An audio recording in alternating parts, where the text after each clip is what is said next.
Hey guys, so I'm doing this video based on a previous request for the Pinetab to show some performance tests, and this is one of the programs someone mentioned to me, which is Darktable. I took this original picture and I used Darktable to edit it to a bit of a cleaner picture here.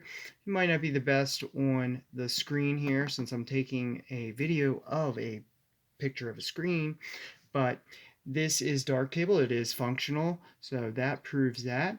I'm going to close that out. I actually opened up Olive as well. It's a video editor. I was actually pleasantly surprised to see you can do some video editing with the Pinetab. Now, I haven't done the rendering, so I'm not going to go through all that right now. But I did want to show that it does run. So it's a nice looking video editor. I'll have to give it a try sometime.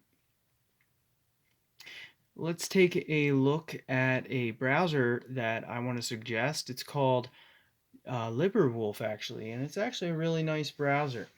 It is a fork of Firefox. It is a privacy-respecting fork of Firefox.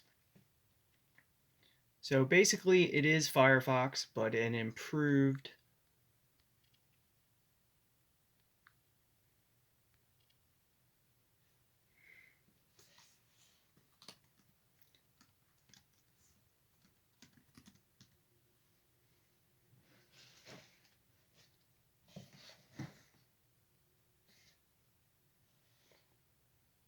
This is the official Librewolf page, actually. And Librewolf, it specializes in privacy and security, so instead of some of the changes to your settings that regular Firefox will do, if you're using the fork of Firefox called Librewolf, it'll enhance your privacy and take out telemetry and also enhance the security. So I highly suggest checking this out, and also it's a good way to do a little performance test there. And let's take a look at moving a terminal around. So if I move this terminal around, there's no screen tearing, there's no skipped frames. It's actually working really well. So that is that performance test. Let's take a look at a word processor. Let's take a look at Libre Office, which is a really nice word processor, works really well. And on the Pinetab, surprisingly, there is no actual delay. It actually types as you type it. It's a little tough for me to type around this camera, but I'll do my best.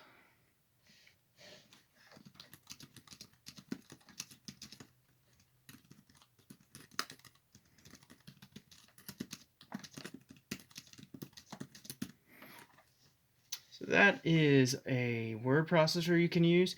It looks like the Pinetab is usable as I find out in my everyday life. I mainly use it for software-defined radio related stuff. The performance to me is great on Arch. It definitely exceeds my expectations for the hardware, and it's very usable. So this is the Pinetab on Arch. So if you're interested in the Pinetab, I know it was mentioned in the latest community updates. I thought it would be a great time to do this video in addition because it was mentioned in those community updates, and it works exceptionally well for the hardware that is in it, and I highly suggest checking it out.